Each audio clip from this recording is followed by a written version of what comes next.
Irrational Games takes the BioShock series to new heights literally with BioShock Infinite. Will the floating city of Columbia be the ideal setting for this new story, or were we all better off in the underwater world of Rapture?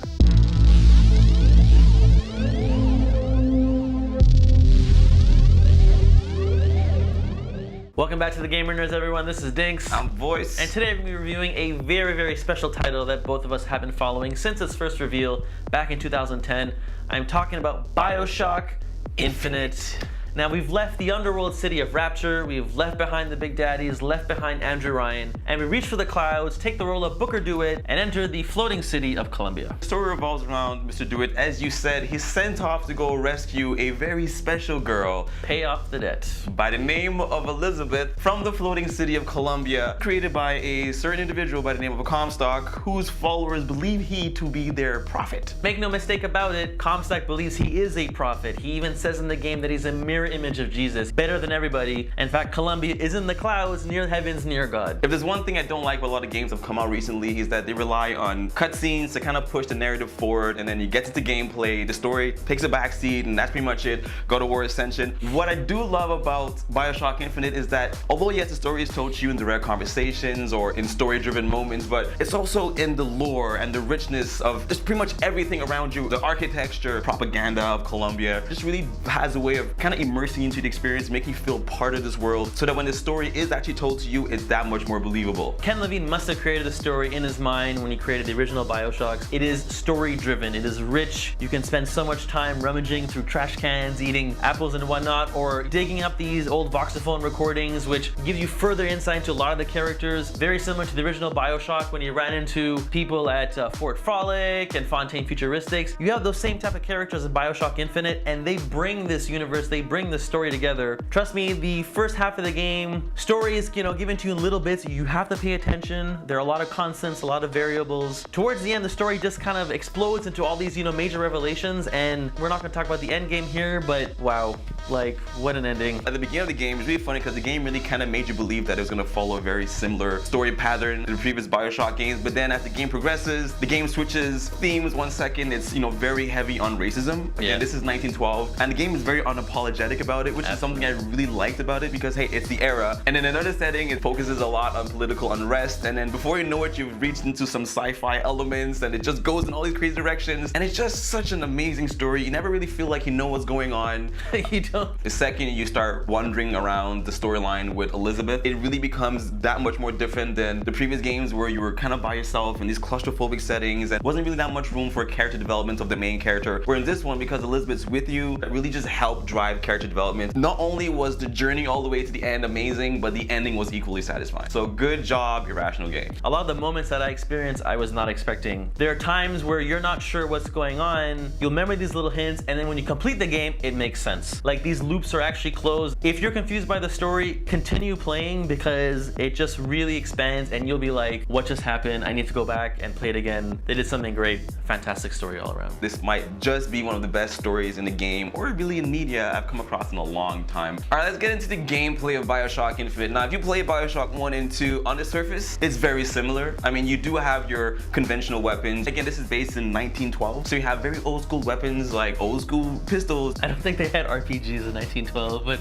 maybe they did. You do have these magical power elements. It's very similar, in fact, to the past games. In BioShock, you had plasmids and you replenish them with Eve, if I'm not mistaken. In BioShock Infinite, you have vigors, which you replenish with salt. But for the most part, it pretty much is exactly the same thing. You're launching enemies into the air, you're launching crows at them, and then you're gunning them down. It's just a whole lot of fun. If you play the game as a run and gun, Call of Duty type of first-person shooter, you will not succeed, because it does put you in situations where you are outnumbered. Elizabeth does come to your aid. She can provide you support in terms of ammunition, health, and whatnot. The most important thing, which is a major part of her story, is the tiers she can create in the levels. We won't go into much detail, but basically she can call in support for you. She can call in items that change the environment. It does change the dynamic of the environment, but my problem with the BioShock Infinite is actually the combat. I found it actually the least appealing part. The first-person shooting aspect was made secondary to the story, because that's what drives the game. A lot of the time, I felt like I was playing it wrong. The game got too chaotic at one point. Like, you'll be fighting big characters, variations of the big daddies in the original BioShock, and they're hammering you. You have guys who are sniping you from a long distance. I just found that a lot of the weapons were useless in many situations. The vigors themselves, you're gonna hone in on one or two, and I just felt like I was struggling through some parts. Am I playing the game wrong? They created this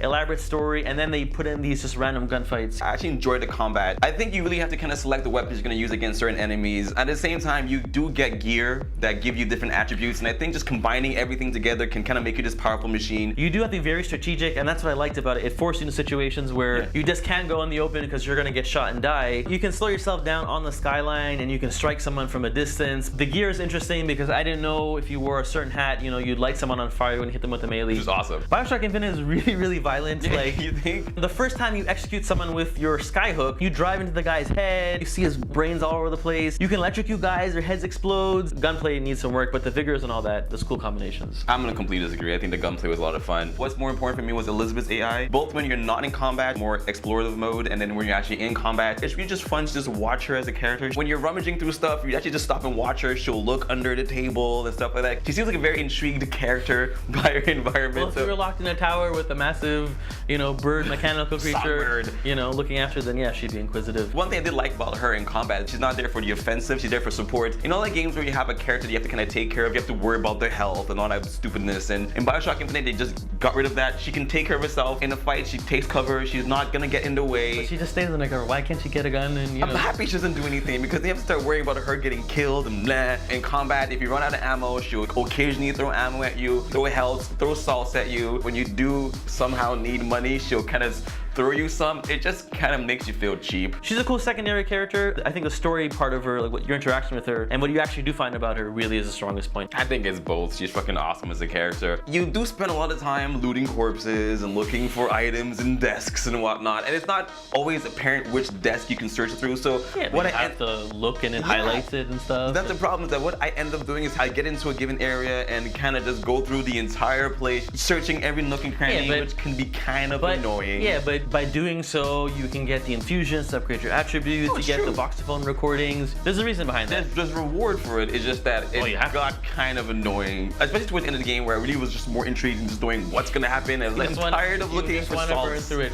So now it's not really a surprise that Columbia in general, the environment, the characters, the architecture is very pretty to look at. In fact, it's a huge contrast from Rapture because those are the dark corridors, you know, we have very little light and all. This is bright, it's open, it's colorful, and from a distance, Columbia looks fantastic. The 360 version, if you really go up close to textures and all, they're not that pretty. The character animation is very impressive, particularly Elizabeth, who you interact with for the most part of the game. You see it's very expressive emotions on her face. When she's trying to hide, you'll see genuine fear in her face. Towards the end of the game, where you see a lot of different sides of Elizabeth, that further character animation comes through even better. It's not on the same level as, say, Uncharted, but it's enough to really drive the emotion. Just like in BioShock 1 and 2, where the music fit the era, again in this one it fits the era, and I just like the way it's integrated, not just into the game for the hell of it, but integrated into the game from a immersive point of view. You come across this quartet band, and I actually stopped. Every single instance of music in this game, for some reason, just seems like it was planned. Elizabeth definitely carries the show. Mr. DeWitt, you know, he has a very deep, very monotone voice, but I think it just fits his character. But Elizabeth, hands down, the expression in her voice. So does Comstock, very animated character. Voice acting, I found Elizabeth was great. I liked Booker's delivery on top of that because he's not really sure what's happening either. Having that disbelief in his voice, it makes the character more believable. I like Comstock actually the most because he really does believe he is a prophet, he is God, when he's just a racist. Combat's so-and-so, but BioShock Infinite for me, I mean, right now it's my favorite game of the year. I played Tomb Raider. That for me was my favorite game of the year until now. Yeah, BioShock Infinite blew it out the water. From a story's point of view, it's completely immersive. It really draws you in. You feel really part of this world of Columbia. Gameplay is a lot of fun. I disagree with you on combat. I think the combat was immersive, and I think it's disjointed, but it's not bad. No, I think it's just fantastic. It's one of those games that is just a gem. Now it's not over yet. It's confirmed that there are 3 more story-driven DLC. You guys should absolutely play BioShock Infinite. It's totally worth it.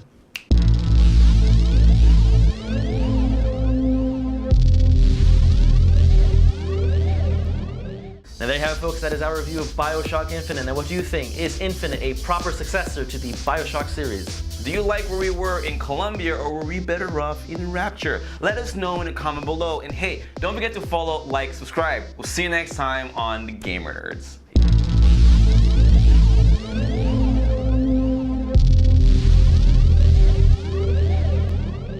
Elizabeth! Hello! Oh, this is wonderful! Oh, come dance with me, Mr. Drake. I don't dance. Come on, let's go. Why? What could be better than this? Well, how about Paris?